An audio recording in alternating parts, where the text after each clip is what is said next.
नमस्कार, मैं आपके साथ अर्चना कौशल। आप देख रहे हैं आईपा यानी कि all India progressive politics association, एक ऐसा मंच जिसमें हम बात करते हैं प्रगतिशील राजनीति की, एक ऐसा मंच जिसमें हम बात करते हैं जनता के मुद्दों की, एक ऐसा मंच जिसमें हम बात करते हैं विकास के मुद्दों की। और आईपा का मकसद जनता के मुद्दों को सरकार तक पहुँचाना।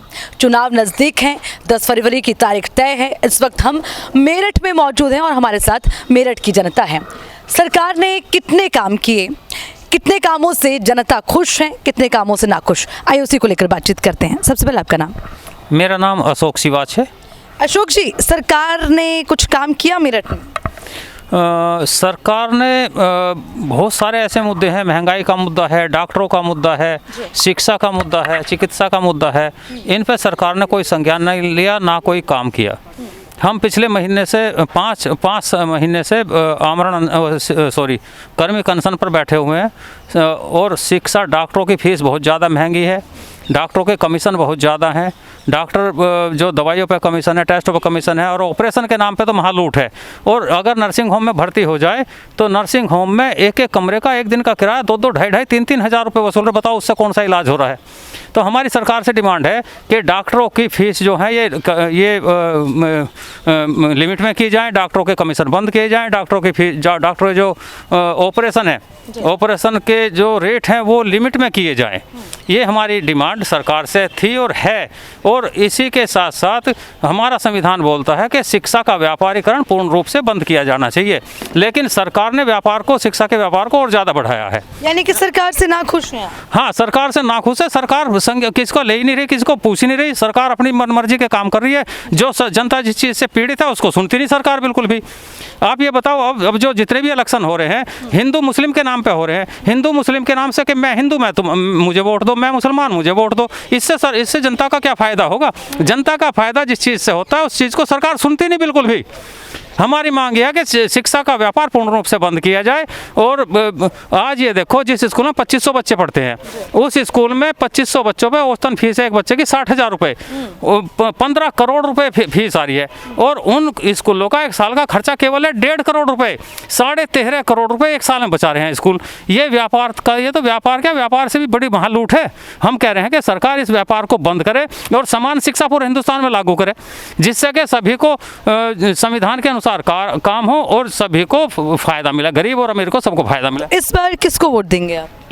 इस बार हम भारतीय जनसाधारण पार्टी के उम्मीदवार, मैं भारतीय जनसाधारण पार्टी से हूँ और भारतीय जनता से भी अपील करता हूँ कि भारतीय जनसाधारण पार्टी को ही वोट दे, क्योंकि शिक्षा और चिकित्सा हर आदमी को चाहिए और शिक्षा और चिकित्सा में महालूट है। और हमारा सरकार से, हमारा जनता से पूर्ण रूप से वायदा है, अगर भारतीय जनसाधारण पार्टी को, अशोक सिवाच को वोट देंगे तो हम हर हालत में डॉक्टरों की लूट बंद कराएंगे और शिक्षा का व्यापार पूर्ण रूप से बंद कराएंगे। हर आदमी को शिक्षा समान, हर बच्चे को शिक्षा समान मिलेगी और कम रेट में डॉक्टरों से इलाज मिलेगा। डॉक्टरों द्वारा जो लूट चल रही है इसको पूर्ण रूप से बंद कराएंगे। ठीक है, चलिए यहाँ पे कुछ और लोग हमारे साथ हैं, उनसे भी बातचीत करेंगे। जी, क्या कहना चाहते हैं? कोरोना काल में सरकार ने लोगों पर जो चोट पहुंचाई है सरकार ने, उस चोट को पब्लिक कभी नहीं भूलेगी। ना सरकार द्वारा चोट जो पहुंचाई गई है, खुली लूट मारी जिसमें कि एक भी रुपया सरकार नहीं, शिक्षा के नाम पर लोगों को कोई राहत नहीं पहुंची। मैं भी कोरोना काल का पीड़ित हूं। मेरे भी बच्चे स्कूल सरकार द्वारा, एक संस्था द्वारा चलाए जा रहे स्कूल में पढ़ते हैं, जिसमें प्रिंसिपल ने यहाँ तक ये कह दिया गया कि आप अपने बच्चों को स्कूल से निकाल लीजिएगा। मैं एक ऑटो रिक्शा ड्राइवर हूँ, मेरी ई रिक्शा चलती है। भारतीय जनसाधारण पार्टी के प्रत्याशी ने मुझे अपनी रिक्शा पर ड्राइवर रखा है कि चल तेरा कुछ 2 पैसे का हिल्ला मेरे सहारे से हो जाएगा। इस कारण मैं भारतीय जनसाधारण पार्टी को ही वोट दूंगा, इसके अलावा सरकार को वोट नहीं दूंगा। जी सर, आपसे जानना चाहेंगे, योगी सरकार बड़े बड़े दावे करती है, मेरठ क्राइम मुक्त हो गया है, अपराध कम हो गया, सोतीगंज का मुद्दा ले लें, कनेक्टिविटी की वजह से लोगों की सुविधाएं उनको मिली हैं, जहां 4 घंटे का सफ़र होता था अब 1 घंटे का समय लगता है। तो ऐसे बहुत से काम योगी सरकार ने किया, आप संतुष्ट हैं? जी, मैं आपको सरकार के जो है पूरे विकास के नुमाइंदे गिनवा देता हूँ।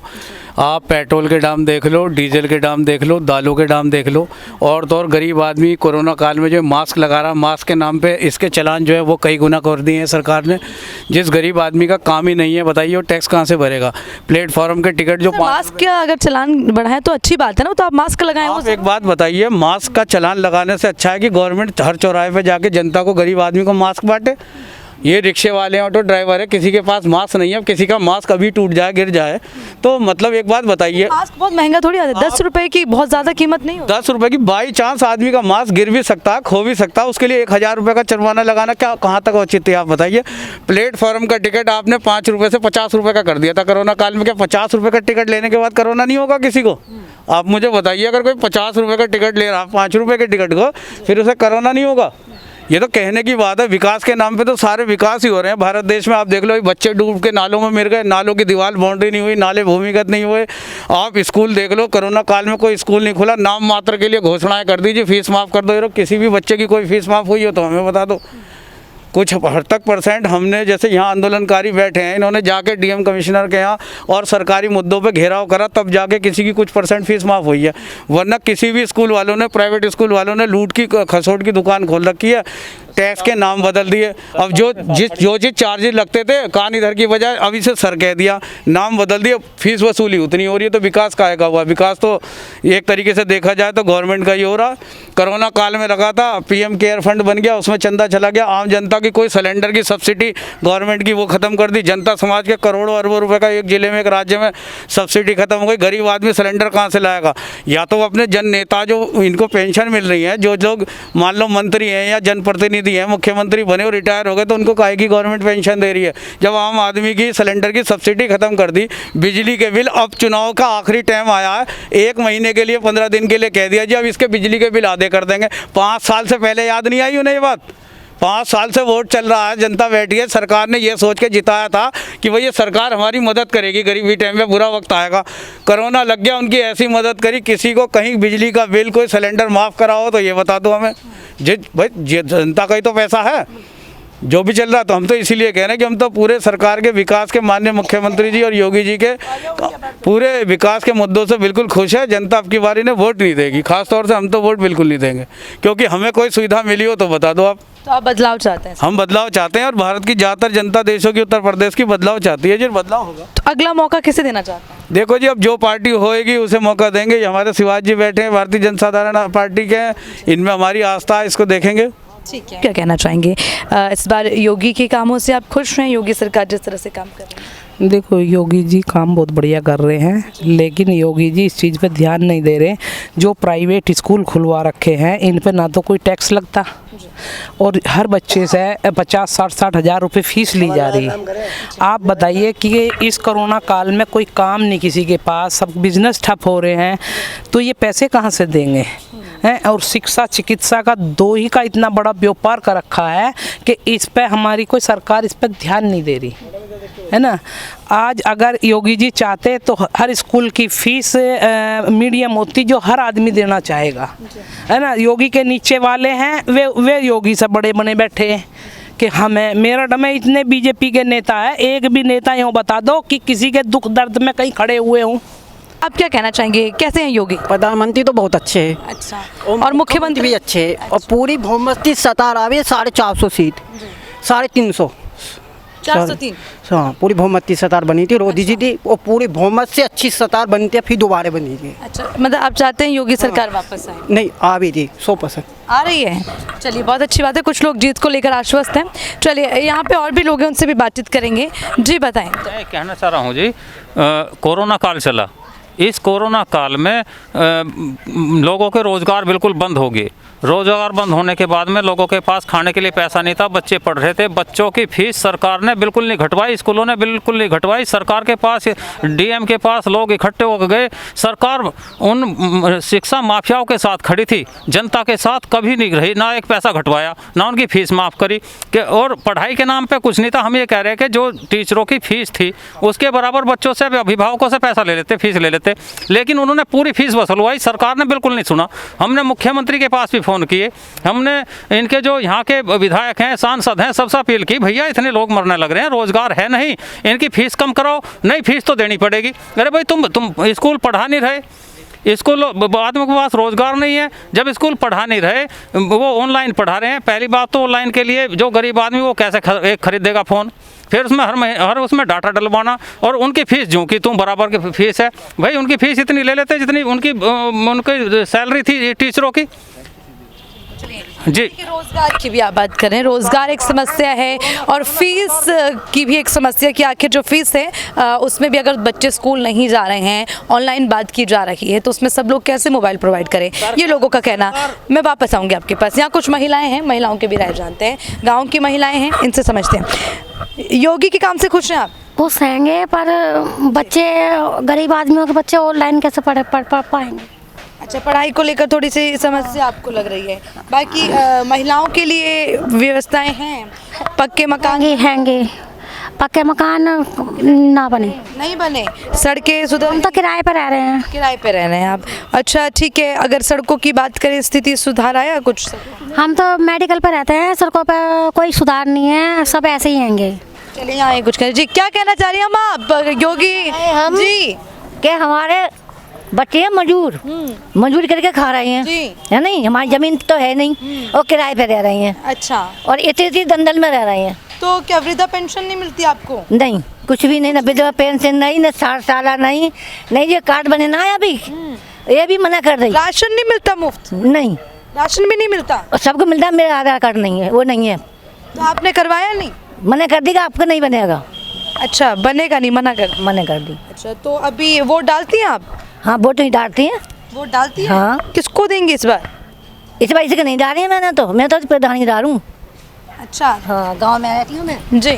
तो हम तो प्रधानीदार हैं, इनकी नहीं डाली हैं। देखिए, महिलाओं की भूमिका बहुत ज़रूरी है जी। आप क्या कहना चाहेंगी, इस बार इलेक्शन नज़दीक हैं, बदलाव? तो महंगाई कम होनी चाहिए। महंगाई बड़ी समस्या है। हाँ, महंगाई सबसे बड़ी समस्या है। चलिए, तो मेरे भी लड़की ने अपने बच्चों को स्कूल से छुड़ा लिया, फीस इतनी ज़्यादा थी कि वही उसने अपना बच्चा छुड़ा लिया। अच्छा, तो प्राइवेट भरवा रहे उसने फार्म। जी, तो इस बार जो 5 साल के कार्यकाल में सरकार ने काम किया, आपको लगता है कि जनता के हित में कोई काम हुआ है? जनता के हित में तो हुआ है, पर कम हुआ है। कम हुआ है। हाँ, अच्छा, और बहुत सी चीज़ें हैं जिसमें बदलाव होना चाहिए। बदलाव होना चाहिए था। एक मौका मिलना चाहिए सरकार को। हाँ, मौका मिलना चाहिए। तो इस बार आप किसको वोट डालेंगे? वोट अब देखेंगे किसको। अच्छा, अभी आप मन बना रही हैं कि बदलाव हो सकता है, ठीक है। यहाँ पर और भी लोग हैं, उनसे बातचीत करते हैं। योगी सरकार दावे करती है बहुत बड़ा विकास उत्तर प्रदेश में हो रहा है, उत्तर प्रदेश को उत्तम प्रदेश बनाने की बात की जा रही है, तो उत्तर प्रदेश उत्तम बन गया? उत्तर प्रदेश उत्तम तो बन जाएगा, लेकिन पब्लिक कहाँ गई? पब्लिक उत्तम बनेगी क्या? हाँ, उससे कहो 10,000 रुपये रोज मेडिकल वालों ने लिए, फिर 25,000 रुपये रोज के लिए है, क्या फ़ायदा रहा इसका? उनको मेडिकल ठीक होगा, मेडिकल ठीक हो रहा क्या? जिसे नर्सिंग होम में लूट का धंधा बन रहा, इसे देख रही गवर्नमेंट? गरीब क्या दे, डर जाता दवाई को। तो ये बड़ी समस्या है, ये सारी समस्या है। और फीस जो की तो एक रईस का बच्चा तो पढ़ागा बहुत बड़े स्कूल में, गरीब के बच्चे को बदलू कॉलेज में भी जगह नहीं है, तो फिर क्या कहेगा? राज है, ये गुंडागर्दी का राज है। तो आप क्या चाहते हैं, इस बार सरकार बदलनी चाहिए? सरकार बदले तो ऐसा आदमी बैठे जो सबको देखे। अच्छा, यानी कि किसी की भी सरकार आए, लेकिन जनता के मुद्दों को उजागर करना ज़रूरी, क्योंकि आईपा का मंच भी यही चाहता है कि जनता के मुद्दों को सरकार के सामने लाया जाए, जिसमें मुख्य मांगे रही है बच्चों की पढ़ाई को लेकर, फीस को लेकर, रोजगार को लेकर और उसी के साथ शिक्षा को लेकर, स्वास्थ्य सेवाओं को लेकर लोग यहाँ पर शिकायत करते नजर आए। अब देखना होगा कि आखिर आने वाले समय में मेरठ की जनता क्या चाहती है और किसे विजय बनाएंगी और किसे इस बार वोट ना देने की सोच रहेगी, देखना होगा। चलिए, फिर मिलेंगे नए मुद्दों के साथ। मुझे दीजिए इजाज़त, देखते रहिए आईपा का मंच। नमस्कार।